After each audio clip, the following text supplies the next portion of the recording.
of the Pike River Royal Commission report. Thank you. Sue Moroney. Thank you, Mr Chair. Thank you for the opportunity to rise in support of Part 2 of the Health and Safety Pike River Implementation Bill, but with reservations, Mr Chair. And I'll probably speak to those reservations before I speak to the part of the bill that, or the part of this part that I do want to fully endorse. The reservations do come hard on the heels of what Kevin Haig was just describing. The view espoused by the government that quarries and tunnelling operations should not have the same provisions as underground mines. Mr Chair, when I was listening to the submissions on this bill, and I heard some of the companies, not all of them, some of the companies involved in quarrying operations and tunnelling operations come forward to say that their workplaces were not dangerous enough to need these provisions. A chill went down my spine, I've got to say, because I have heard over many years underground mining companies say exactly that, about not needing the provisions that are actually in this part of the Act. Because mining companies have for many years said that they shouldn't have a check inspector regime, and of course they're not called check inspectors in this part of the bill, but essentially that type of role is what is in this Part 2 of this bill. We call them industry safety reps, I think, in this legislation. But, Mr Speaker, to hear the same arguments come out of the mouths of employers from quarries and tunnelling operations, which are very dangerous, slightly different hazards, but nonetheless hazardous operations, was chilling, because I'm sorry to say that I've heard it all before. And those pleas were ignored at this country's peril. And I don't want to ever witness that again, but I suspect we may well do.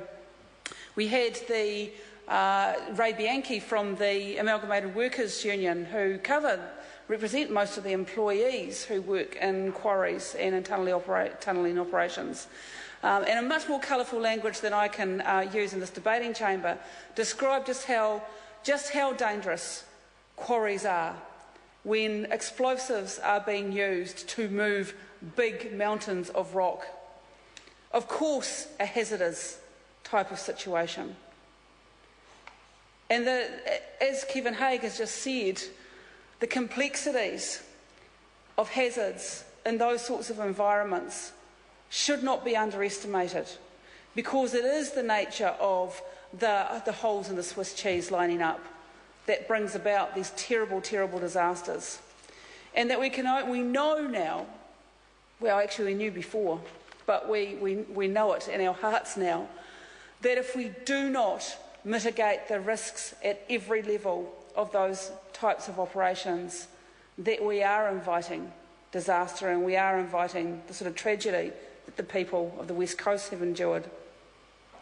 So, Mr Chair, I am supporting Andrew Little's SOP, bringing back into this legislation tunnelling and quarry operations so that they have the same degree of protection. Workers in those areas, those hazardous industries, have the same level of protection as those working in underground mines, because I fear that if we do not do this, if we do not return to what the original drafted legislation said in this regard, that we will make the same mistakes that were made that led to the Pike River mine disaster.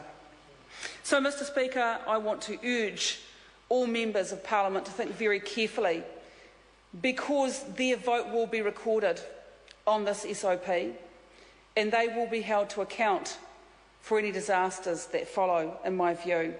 I will feel very pleased that my vote will be recorded in favour of returning tunnelling and quarrying back into this legislation. Mr Speaker, before I came into Parliament, my job was, the thing I got paid to do for a living, was to train health and safety reps at work. And I'm very, very pleased to see now, in Part 2, a full regime that will actually mandate health and safety reps in the workplace in the way they ought to be. And I encourage the government to take what they have written in this piece of legislation and extrapolate that out to all workplaces in New Zealand, because this does truly reflect the representative nature as it should have been. Simon O'Connor. I move that the question be now put. I'll hear from Carol Beaumont. Thank you very much, Mr. Chair.